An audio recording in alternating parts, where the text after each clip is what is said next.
Hello guys, nagbabalik na naman tayo. Jay Aguilar Vlogs na naman at meron naman tayong bagong i-review. Ito, i-unbox muna natin and i-review natin. Ito nga yung bagong Nubia V80 design. Ayan, mukha siyang iPhone 17 Pro. Ayan yung design niya, di ba? Halos magkamukha.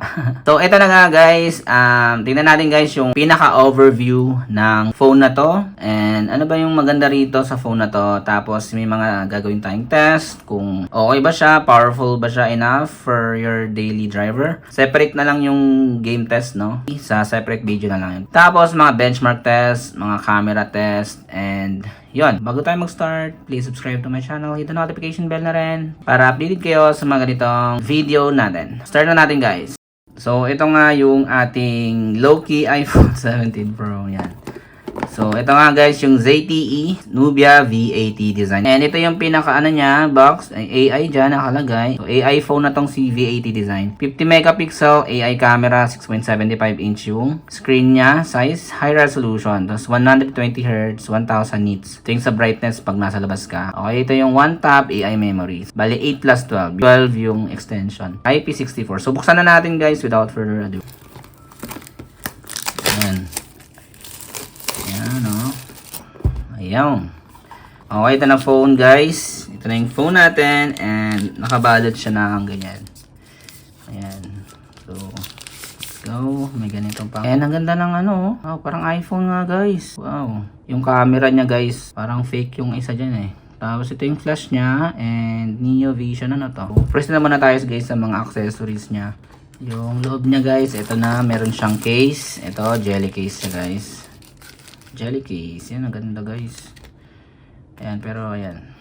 Yan siya, no? Manual. Welcome to your new phone. Yun. Okay, ito siya guys. Yung mga instruction. Paglalagay ng SIM card. Yun lang naman yung instruction eh. So, meron siyang dual SIM card. And pwede ka na rin maglagay ng SD card. Ito yung warranty card natin. In case masira. And yung charger. So, ito guys is hanggang 22.5 watts. Ito yung Type-C charger natin. And yung SIM ejector natin guys, ito. So, ganito pala yung mga SIM ejector nila. Ayun lang guys. Ayun lang yung laman niya. No? So, yun. Natapos na nga tayo sa pag-unbox. Ang next natin gagawin is bubuksan na natin tong phone na to. And tatanggalin natin to guys. Yan. Ayan. No? So, meron na rin siyang screen protector. Okay. So, plastic lang yan, hindi siya tempered glass. So, ito pala guys yung pinaka-build ni Nubia V80 design. Siyempre, glass front yan. And yung plastic, yung ano niya guys, yung frame niya, yung pinaka-frame niya. Ito, plastic to lahat. 6.75 inch yung size ng screen. Okay, yan yung Type-C. Meron pa rin siyang 3.5mm port guys. So, ayan. Tabit na natin para makita nyo na. Ito nga siya guys. Ayan o. Mukha ba siyang iPhone? Ayan o. Ayan o. So, ayan ang itsura niya. Pag kinabit nyo na yung case nyo sa phone nyo na V80 design. So, buksan na natin. Let's go. Without further ado. Okay, Nubia, be yourself. So, first time natin talaga dito sa Nubia phone. So ayan. Ang bilis pala, no? Okay, start na natin. Okay, so skip natin to. Wala tayong SIM card dito guys. Skip lang natin yan. Tapos i-connect natin sa Wi-Fi. Okay, connected na. And next natin is, so yan, 61% na lang yung natira guys sa battery niya out of the box. Battery niya guys is 5,000 mAh. Try nyo na yun guys yung account nyo. So, try natin yung fingerprint natin guys. Power button. Okay.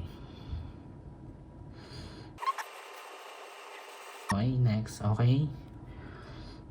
And don't copy lang. Okay. More. Accept natin. Don't back up. No thanks. Next natin yung continue natin to. So, no thanks. Hi Google. Tsaka na lang yan. Skip. Okay, no thanks. Next natin to. Tapos agree. Next. Okay, set natin yung Face ID natin. Now. Ang bilis lang. Ang bilis lang tapos nakaharang pa na phone, di ba? Okay guys, ito yung OS niya, no? My OS. Okay, start na natin. Get started tayo. Skip na natin to. Hindi naman natin kailangan mag-install ng mga apps ngayon. So, ito na guys yung kanyang UI. So, home screen na tayo. Ayan, taasan na natin yung screen, yung brightness. So, yan. Ibang iba sa mga Infinix na nire-review natin. Okay, bagong phone. So, ito guys, no. So, yan, as you can see, no. Ang ganda ng screen, no. Ang ganda ng UI niya. So, ito yung mga AI features. Live Translate, AI Wallpaper, Nubia AI features natin, no. Okay, marami. Okay. Tapos, guys, ayan na yung pinaka-UI natin. Or yung pinaka-home screen natin, guys. Design. Tapos, yan. Ito na yung ating notification. Or yung control center. Pinag-isa na lang nila. Tignan muna natin, guys, yung pinaka-specs ng Nubia V80 design. So, yan yung device name. Tapos, yung RAM natin. Yan, ipapakita sa inyo dyan yung available phone storage. Kasi, dyan binabawas, guys, yung sa RAM nyo. Pero, yan, 8GB RAM yung ating phone. Dito, isa-slide mo lang kung ilang RAM yung gustong idagdag. Yan, 2, 3, yan. Increment ng 1. So, ito guys, ang ating CPU equipped with Unisoc T7280 octa-core. So, yung screen natin guys is 1940 by 900. Yan, Android 16 na rin pala. Ayan, Android 16. Kailangan tingnan natin ng update kung meron ba. So, update na lang natin to. Tapos, ayan, balikan na lang natin to.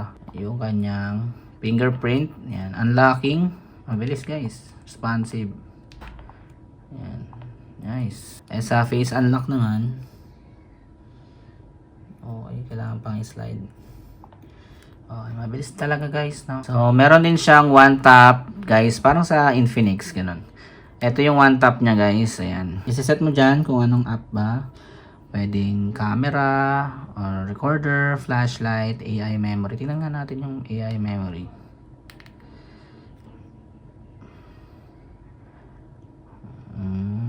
Click to view.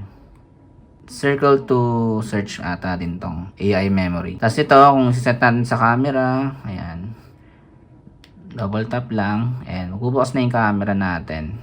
Hindi pala double tap, kahit isang touch lang, isang tap lang. Ito yung live island nila guys, ayan, yung parang dynamic bar. Ayan. Yung parang sa iPhone, dynamic island. Ganun. Ito na nga guys, yung naman sa screen refresh rate natin hanggang 120Hz. So ito na yung performance niya sa 120Hz, no. Ayan. Ayan. Tignan natin kung responsive ba.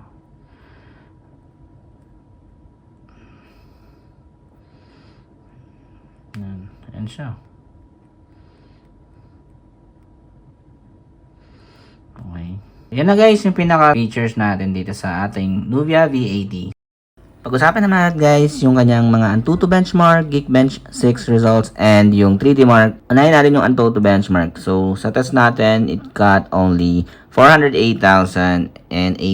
So yun muna para sa Antutu benchmark. Ito naman yung score niya sa 3D Mark. Wildlife test lang. My device result is 578 lang. So last one is Geekbench 6. Baba din talaga, no? Okay, 466 lang guys yung kanyang single core score. Ayan, 1,500 din yung kanyang multi-core score. Tapos ito naman yung kanyang GPU score is 719. So, kung anong score dito sa mga Itel Slim, kalahati lang talaga ng score dito sa Nubia V80. Ayan, sa camera naman guys, eto, meron siyang 50 megapixels. Video niya is hanggang 1080p and 30 fps lang.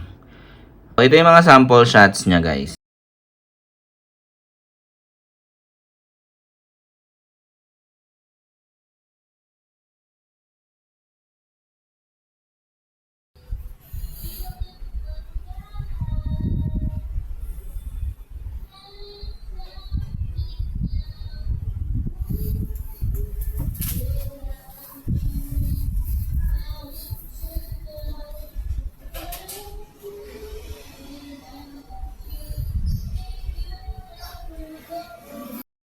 Yan, sound test naman tayo guys dito sa Nubia V80 design. Ito lang guys kung gaano siya kalakas. So yan yung 50% niya, ito 100%.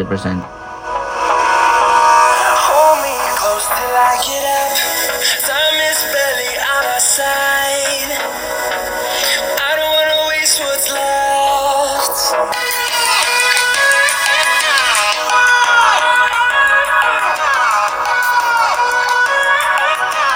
Yan, malakas din naman siya guys, kaso walang bass. Yan, di siya sabog guys. Kahit mono speaker lang siya.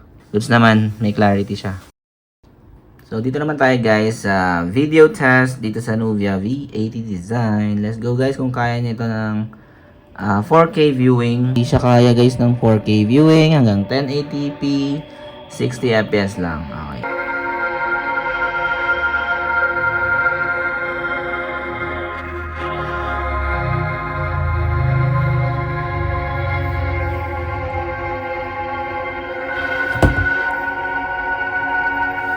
Ayan siya.